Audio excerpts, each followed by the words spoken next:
আপনারা অনেকেই অবগত আছেন, বহুদিন থেকে আমরা রাষ্ট্র সংস্কারের কথা বলে আসছি।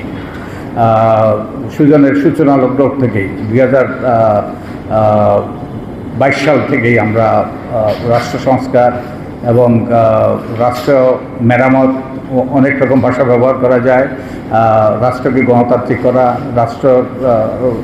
রাষ্ট্র পরিচালনা স্বচ্ছ করা, রাষ্ট্রকে জনগণের কাছে দায়বদ্ধ করা, এই বিষয়ে আমরা বহুদিন থেকেই কথা বলে আসছি, মানুষকে সচেতন করার চেষ্টা করছি এবং সরকারকে দায়বদ্ধ করার জন্য আমরা বিভিন্ন উদ্যোগ দিয়েছি এবং আপনারা সহায়তা করেছেন এইসব উদ্যোগে। তো আমরা বহুদিন থেকে যে কাজটা করে আসছি, যে রাষ্ট্র মেরামতের জন্য আমরা একটা এই যে ঐক্যমত্য সৃষ্টি করার চেষ্টা করে আসছিলাম রাজনৈতিক দলগুলোর মধ্যে এবং সকল অংশীজনের মধ্যে কতগুলো মৌলিক বিষয়ে তাদেরকে একমত করার চেষ্টা করে আসছিলাম।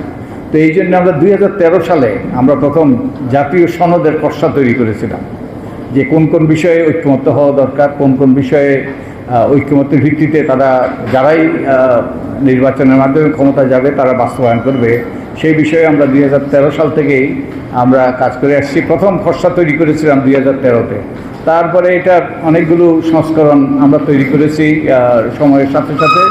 2024-এর নির্বাচনের আগে আপনারা কেউ কেউ হয়তো আমাদের এই অনুষ্ঠানে ছিলেন না, আমরা সারা দেশে এই যে বিভিন্ন পেশার বিভিন্ন স্তরের জনগণের সাথে আলাপ আলোচনা করেছি। আলাপ আলোচনা করে যে আমাদের খসড়া জাতীয় সনদটা ছিল, এবারে তাদের মতামত নিয়েছি।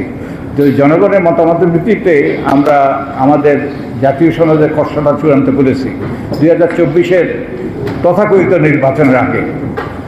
আমরা ভেবেছিলাম যে একটা সুষ্ঠু নিরপেক্ষ প্রতিযোগিতামূলক নির্বাচন হবে, তা তো হয় নাই। কিন্তু আমরা ওই যে জনগণের সাথে আলাপ আলোচনার ভিত্তিতে যেই জাতীয় সনদের খসড়াটা তৈরি করেছি, তখন আমরা সেটা রাজনৈতিক দলের কাছে উত্থাপন করেছি।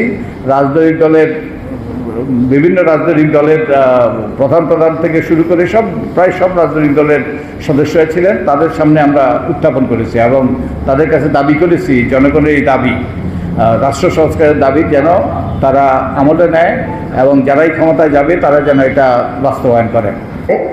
জাতীয় সংসদ এবং সিনেট নিয়ে দ্বিকক্ষ বিশিষ্ট আইনসভা গঠনের পক্ষে 69% উত্তরদাতা মত দিয়েছেন। আনুপাতিক পদ্ধতিতে, অর্থাৎ যেটাকে সংক্ষেপে পিআর বলে, প্রপোর্শনাল রিপ্রেজেন্টেশন বা রিপ্রেজেন্টেটিভ, এইরকম একটি সংসদের পক্ষে, এইরকম একটি উচ্চকক্ষ অর্থাৎ সিনেটের পক্ষে 71% মানুষ মত দিয়েছেন।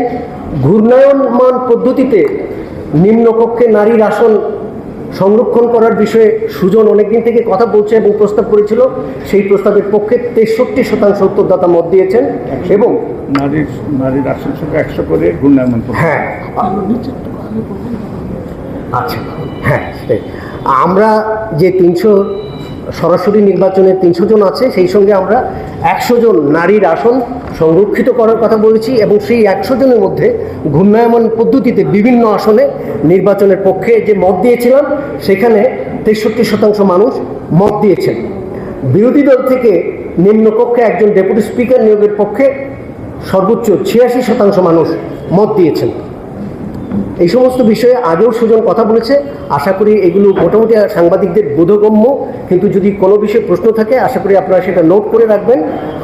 গবেষণার সঙ্গে যুক্ত কর্মীরাও এখানে উপস্থিত আছেন এবং অন্যান্যরাও এই বিষয়ে উত্তর দিতে পারবেন।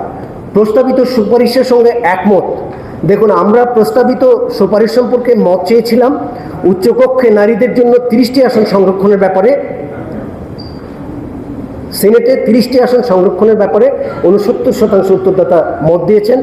বিরোধী দল থেকে ডেপুটি স্পিকার নির্বাচনে 82% মানুষ মত দিয়েছেন। একই ব্যক্তি, খুবই গুরুত্বপূর্ণ, একই ব্যক্তি একই সাথে প্রধানমন্ত্রী, সংসদ নেতা এবং দলীয় প্রধান হতে পারবেন না, এই বিষয়ে 87% আমাদের উত্তরদাতা মত দিয়েছেন। একই ব্যক্তি সর্বোচ্চ 2 মেয়াদের বেশি প্রধানমন্ত্রী পদে না থাকার বিধান সম্পর্কে 89% জন মানুষ মত দিয়েছেন। প্রস্তাবিত শাসন পদ্ধতির পরিবর্তনের বিষয়ে জনমত। আপনারা সেখানে খেয়াল করুন, মন্ত্রিপরিষদ শাসিত সরকার, এমনিতে বলা হয়ে থাকে মন্ত্রিপরিষদ শাসিত সরকার, কিন্তু আমরা সকলেই জানি যে এই সরকার হয়তো ছিল খুবই জোরালোভাবে প্রধানমন্ত্রী শাসিত সরকার। আমরা মন্ত্রিপরিষদ সরকারের পক্ষে একটা প্রশ্ন রেখেছিলাম, সেখানে 87% একমত হয়েছেন এইটার পক্ষে, ভিন্নমত জানিয়েছেন মাত্র 7%, 6% কোনো মতামত দেননি। রাষ্ট্রপতির নির্বাচনের জন্য একটা নির্বাচক মণ্ডলী অথবা ইলেকটোরাল কলেজের পক্ষে 86% মত দিয়েছেন, 7% ভিন্নমত দেয়নি। এটা অর্থাৎ বর্তমান যে ব্যবস্থা ছিল সেখানে তো আপনারা জানেন যে রাষ্ট্রপতি নির্বাচন করত সংখ্যাগরিষ্ঠ দল, তার প্রতিনিধিদের ভিত্তিতে পার্লামেন্ট মেম্বার যারা সংসদে, কিন্তু এখানে একটা নতুন একটা পদ্ধতি, একটা ব্যবস্থা বলতে থাকি, পরে এই বিষয়ে ব্যাখ্যা দিবেন গবেষকরা বা ডক্টর বদিউল আলম মজুমদার, যে একটা কমিটির মাধ্যমে নির্বাচিত হোক রাষ্ট্রপতি, এই বিষয়ে মত দিয়েছেন 86% মানুষ, 7% ভিন্নমত জানিয়েছেন, 7% কোনো মত প্রকাশ করেননি। আপনারা জানেন যে বর্তমান ব্যবস্থায় রাষ্ট্রপতির মাত্র 2টি ক্ষমতা আছে, আর বাকি তার কোনো ক্ষমতা নেই। রাষ্ট্রপতির ক্ষমতা বৃদ্ধির প্রশ্নে 88% সর্বোচ্চ মত দিয়েছেন, 4% কোনো মত দেননি, 8% কোনো মতামত দেননি, আর ভিন্নমত পোষণ করেছেন মাত্র 4%। বহুল বিতর্কিত এবং আলোচিত সংবিধানের 70 অনুচ্ছেদ, সেই বিষয়ে সংশোধনের পক্ষে 87% মত দিয়েছেন, 5% ভিন্নমত দিয়েছেন, 8% কোনো মতামত নেই। রাষ্ট্র পরিচালনার মূলনীতি বিষয়ে অনেক আলোচিত, সেখানে আমরা মানুষের কাছে জিজ্ঞাসা করেছিলাম রাষ্ট্র পরিচালনার মূলনীতি, আমরা বলেছিলাম রাষ্ট্র পরিচালনার মূলনীতি হবে 1971 সনের 10ই এপ্রিল মহান নেতা তাজউদ্দিনের ভাষণে, স্বাধীনতার ঘোষণায় যেটা বলা হয়েছিল, রাষ্ট্র পরিচালনার মূলনীতি হবে সাম্য, মানবিক মর্যাদা, সামাজিক সুবিচার, সেই সঙ্গে গণতন্ত্র এবং ধর্মীয় স্বাধীনতা ও সম্প্রীতি। আমরা এটা রাষ্ট্র পরিচালনার মূলনীতি হিসেবে উল্লেখ করেছিলাম। এখানে 90% মানুষ মত দিয়েছেন, 5% ভিন্নমত দিয়েছেন, 5% মতামত দেননি। প্রস্তাবিত সাংবিধানিক সংস্কারের পক্ষে একমত। আমরা খাদ্য, শিক্ষা, চিকিৎসা, বাসস্থান, ইন্টারনেট সেবা রাষ্ট্র মৌলিক অধিকারের মধ্যে যুক্ত করার জন্য আমরা প্রস্তাব করেছিলাম যে এইগুলো এতদিন ছিল মৌলিক অধিকারের মধ্যে না, রাষ্ট্র পরিচালনার মূলনীতি অধ্যায়ে, সংবিধানের 2য় অধ্যায়ে। আমরা এটা সংবিধানের 3য় অধ্যায়ে রাষ্ট্রের মৌলিক অধিকার চ্যাপ্টার অন্তর্ভুক্ত করার কথা প্রস্তাব করেছিলাম। আমাদের উত্তরদাতারা 88% এটার পক্ষে মত দিয়েছেন। মৌলিক অধিকার আইনের দ্বারা আরোপিত যুক্তিসঙ্গত বিধিনিষেধ অপসারণ, এইরকম একটা কথা আছে সংবিধানে, আইনের দ্বারা আরোপিত যুক্তিসঙ্গত বিধিনিষেধ সাপেক্ষে, এই কথাটা অপসারণের পক্ষে মত দিয়েছেন 84%। সকল সাংবিধানিক পদে এবং 3 বাহিনীর প্রধানদের নিয়োগের জন্য একটি সাংবিধানিক কাউন্সিল বা এনসিসি গঠন করার পক্ষে মত দিয়েছেন 80% মানুষ। দুর্নীতি দমন কমিশন, মানবাধিকার কমিশন, তথ্য কমিশন ও প্রস্তাবিত স্থানীয় সরকার কমিশনকে সাংবিধানিক প্রতিষ্ঠান হিসেবে স্বীকৃতি প্রদানের পক্ষে মত দিয়েছেন 90%। এগুলোর অনেকগুলো এখনও সাংবিধানিক প্রতিষ্ঠান নয়। নির্বাচনকালে 120 দিনের জন্য দল নিরপেক্ষ সরকার গঠনের পক্ষে 83% মানুষ মত দিয়েছেন 120 দিনের জন্য। নির্বাচনী সংস্কারের অগ্রাধিকার বিষয়ে যে আমরা প্রশ্ন করেছিলাম, যে বিষয় উল্লেখ করেছিলাম, সেগুলো সম্পর্কে বলছি এখন। নির্বাচনকালে নির্বাচনকে প্রভাবিত করতে পারে নির্বাহী বিভাগের এমন কার্যক্রম গ্রহণে নির্বাচন কমিশনের অনুমতি নেওয়ার বিধান করার পক্ষে বলেছেন 87% মানুষ। আপনাদের সকলেরই জানা আছে যে কিভাবে বিগত 3টি নির্বাচন এবং এর আগেরও বেশ কিছু নির্বাচনকে আমাদের নির্বাহী বিভাগ প্রভাবিত করেছে নির্বাচন কমিশনকে উপেক্ষা করে। কিন্তু আমরা এখন বলছি যে নির্বাচন কমিশনকে জিজ্ঞাসা না করে এই ধরনের কোনো প্রভাবিত করার মতো কোনো সিদ্ধান্ত নির্বাহী বিভাগ নিতে পারবে না। প্রত্যেক জনশুমারির পর বিশেষজ্ঞদেরকে নিয়ে একটি স্বাধীন সীমানা নির্ধারণ কর্তৃপক্ষ গঠনের বিষয়ে 84% মানুষ মত দিয়েছেন। এখন পর্যন্ত এই ধরনের কোনো কমিটি নেই। 48 ঘন্টার মধ্যে নির্বাচনের সুষ্ঠুতা, বিশ্বাসযোগ্যতা ও গ্রহণযোগ্যতা সম্পর্কে নির্বাচন কমিশন কর্তৃক প্রত্যয়ন করে তার গণবিজ্ঞপ্তি হিসেবে প্রকাশ করার কথা আমরা জিজ্ঞাসা করেছিলাম। 86% মানুষ এটার পক্ষে মত দিয়েছেন যে 48 ঘন্টার মধ্যে নির্বাচন কমিশন বিভিন্ন আসনে ফলাফল ঘোষণা করবেন, গণবিজ্ঞপ্তি হিসেবে প্রকাশ করবেন। সেটা নির্বাচনী ব্যয় নিরীক্ষণের বিষয়ে আমরা জিজ্ঞাসা করেছিলাম, নির্বাচনী ব্যয় নিরীক্ষণ ও অসত্য তথ্য প্রদানকারীদের প্রার্থিতা বা নির্বাচনী ফলাফল বাতিল করার পক্ষে মত দিয়েছেন 88% উত্তরদাতা। নির্বাচনী সংস্কার রূপরেখা সম্পর্কে আরও চিহ্নিত সন্ত্রাসী, চাঁদাবাজ, দুর্নীতিগ্রস্ত ও সাজাপ্রাপ্ত ব্যক্তিদের দলের সদস্য হওয়ার অযোগ্য করার বিষয়ে আমরা মত চেয়েছিলাম। 92% এটা পক্ষে মত দিয়েছেন। পূর্ববর্তী 3টি নির্বাচন অর্থাৎ বিতর্কিত 2014, 18 এবং 24 সনের নির্বাচনের অনিয়ম, জালিয়াতি তদন্ত করে দায় নিরূপণের ব্যাপারে 79% উত্তরদাতা মত দিয়েছেন। তারা সবাই বলেছেন যে পূর্ববর্তী এই 3টা নির্বাচনের সঙ্গে যারা জড়িত ছিলেন সেই অনিয়ম জালিয়াতি তদন্ত করে তাদের দায় নিরূপণ করে শাস্তির ব্যবস্থা গ্রহণ করার পক্ষে 79% মানুষ বলেছেন। না ভোটের বিধান পুনঃপ্রবর্তন বিষয়ে 83% মানুষ বলেছেন। না ভোট জয়ী হলে নতুন প্রার্থী নিয়ে সেই সব আসনে পুনর্নির্বাচন করা উচিত, 83% মানুষ বলেছেন। পাসপোর্টের ডাটা ব্যবহার করে প্রবাসীদের জন্য পোস্টাল ব্যালট অথবা অনলাইনে ভোট প্রদানের সুযোগ সৃষ্টি করার পক্ষে বলেছেন 87% মানুষ। এখন পর্যন্ত তাদের সেই বিধান নেই এবং আপনারা সকলেই জানেন যে 1 কোটি মানুষ, 1 কোটি ভোটার বাংলাদেশের বাইরে আছেন। তারা নিশ্চয়ই বাংলাদেশ সরকার নির্ধারণের ক্ষেত্রে, সরকার নির্বাচনের ক্ষেত্রে তাদের ভূমিকা অত্যন্ত গুরুত্বপূর্ণ। জাতীয় ডেটা নিবন্ধন কর্তৃপক্ষ গঠনের বিষয়ে মত দিয়েছেন 88% মানুষ, অর্থাৎ এনআইডি পরিষেবা ও ডেটা নিরাপত্তা নিশ্চিত করার লক্ষ্যে একটি জাতীয় ডেটা নিবন্ধন কর্তৃপক্ষ গঠন করা হোক, সেটা বলেছেন 88% মানুষ। রাজনৈতিক দলের সংস্কারের প্রস্তাবনা বিষয়ে আপনারা খেয়াল করুন। 5 বছর পর পর জাতীয় দলের নিবন্ধন নবায়ন করার পক্ষে বলেছেন 76% মানুষ।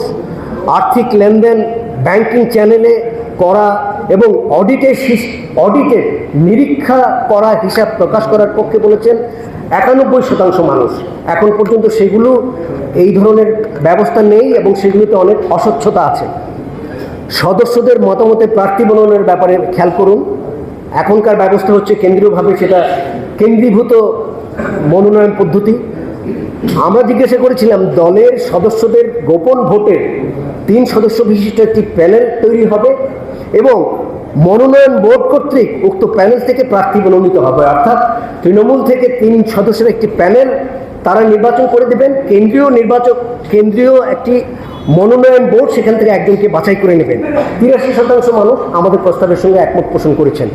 সংবিধান সংশোধন, সদস্যদের উভয় পক্ষের 2/3 সদস্যদের ভোটে সংবিধান সংশোধন হওয়া উচিত, 85% মানুষ সেটার পক্ষে বলেছেন। রাজনৈতিক দলের কোনো লেজুর ভিত্তিক সংগঠন না থাকা এবং বিদেশি শাখা না থাকার বিধান করার পক্ষে বলেছেন 80% মানুষ। স্থায়ী স্বাধীন পুলিশ কমিশন গঠন করার পক্ষে বলেছেন 90% মানুষ। আপনাদের সকলেই জানা আছে অত্যন্ত বিতর্কিত একটি করাপ্ট অর্গানাইজেশন এবং এই গত অভ্যুত্থানেও সেটা অনেকটা দেখা গেছে। পেশাদারিত্ব, দল নিরপেক্ষতা, দায়বদ্ধতা নিশ্চিত করা, পুলিশের বিরুদ্ধে আনিত অভিযোগের যথাযথ নিষ্পত্তির জন্য একটি স্বাধীন স্থায়ী পুলিশ কমিশন গঠন হোক, এটার পক্ষে মত দিয়েছেন 90% মানুষ। সরকারি প্রতিষ্ঠানগুলোর স্বাধীনতা এবং বিকেন্দ্রীকরণের সম্মতির মাত্রা, হাইকোর্ট বেঞ্চের বিভাগীয় শহরে হাইকোর্টের স্থায়ী বেঞ্চ স্থাপন হোক, 88% মানুষ এটার পক্ষে বলেছেন। প্রয়োজনীয় সম্পদ এবং জনবল ও স্বায়ত্তশাসন প্রদান করে স্থানীয় সরকারকে শক্তিশালী করার পক্ষে বলেছেন 84% উত্তরদাতা। বিদ্যমান পাবলিক প্রসিকিউটর ব্যবস্থা বিলুপ্ত করে দক্ষ পেশাজীবী নিয়োগ করে একটি স্থায়ী অ্যাটর্নি সার্ভিস প্রবর্তন করার পক্ষে বলেছেন 85% উত্তরদাতা। মানুষের দোরগোড়ায় বিচার ব্যবস্থা অর্থাৎ দেওয়ানি এবং ফৌজদারি আদালত পৌঁছে দেওয়ার লক্ষ্যে উপজেলা পর্যায়ে আদালত স্থাপনের পক্ষে মত দিয়েছেন 81% মানুষ। স্থানীয় সরকার কমিশনকে সাংবিধানিক প্রতিষ্ঠান হিসেবে ঘোষণা করার পক্ষে 90% মানুষ, 90% উত্তরদাতা মত দিয়েছেন। সংস্কারের ক্ষেত্রে কিছুটা ভিন্ন মত ছিল, অর্থাৎ তত্ত্বাবধায়ক সরকারের জন্য 120 দিন সময় যথেষ্ট মনে না করা, এই বিষয়ে কেউ ভিন্ন মত দিয়েছেন। পার্বত্য অঞ্চলের বৈষম্য নিয়ে প্রস্তাবে কিছু নেই আমাদের এই 40টা প্রস্তাবের মধ্যে, সেই বিষয়ে কেউ কথা বলেছেন। সংখ্যালঘু সুরক্ষা বিষয়ে প্রস্তাবে উল্লেখযোগ্য কিছু নেই, এই কথাটাও কেউ বলেছেন। আইনসভায় বাধ্যতামূলক 33% নারী সদস্যদের সংরক্ষণের বিধান না থাকা, এটাকে কেউ কেউ বলেছেন যে থাকা উচিত। এটা আমাদের এই যে জনমত যাচাই বা আমাদের এই যে প্রক্রিয়া এটাতে না থাকাকে সীমাবদ্ধতা বলেছেন। দুর্যোগকালীন সেবাকে মৌলিক অধিকার হিসেবে প্রস্তাব না করার বিষয়টা কেউ কেউ উল্লেখ করেছেন। আদিবাসী অধিকার অর্থাৎ আদিবাসীদের জন্য আসন সংরক্ষণের কোনো প্রস্তাব নেই, এই বিষয়টা অনেকেই উল্লেখ করেছেন।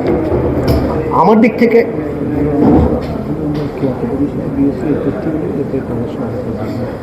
ইতিমধ্যেই ডক্টর বদিউল আলম মজুমদার বলেছেন যে জাতীয় জুলাই যে সনদ এই অন্তর্বর্তীকালীন সরকার চূড়ান্ত করছে, সেটাকে সহায়তা করার জন্য আমরা ইতিমধ্যেই আমাদের এই জনমত, আমাদের এই তথ্য তাদেরকে দেওয়া হয়েছে, যাতে করে তারা আমাদের এই তথ্যগুলোকে, এই জনমতকে তারা বিবেচনায় নিতে পারেন। আমি আগেই বলেছি যে আমাদের এই কাজটা হয়েছে 64টি জেলায় 15টি নাগরিক সংলাপের মাধ্যমে, যেখানে প্রতিনিধিত্বমূলক হিসেবে নারী, পুরুষ এবং তৃতীয় লিঙ্গের 1373 জন মানুষ সেখানে উপস্থিত ছিলেন। মেথোডোলজিক্যালি বা পদ্ধতিগতভাবে এর সীমাবদ্ধতা খুব সামান্যই হয়তো আছে। সুতরাং এটা একটা প্রতিনিধি স্থানীয় সুজনের বহুদিনের, এক যুগেরও বেশি সময়ের চর্চার পরে একটা ঐতিহাসিক মুহূর্তে, যুগ সন্ধিক্ষণে আমরা এই জনমতটা নিয়েছি এবং এই অন্তর্বর্তীকালীন সরকারকে দিয়েছি, যাতে করে তারা এটা বিবেচনা করতে পারেন। আমরা সাংবাদিকদের সহায়তা চাই, যাতে করে এটা আরও বেশি বিস্তৃতভাবে এটার প্রচার হয়।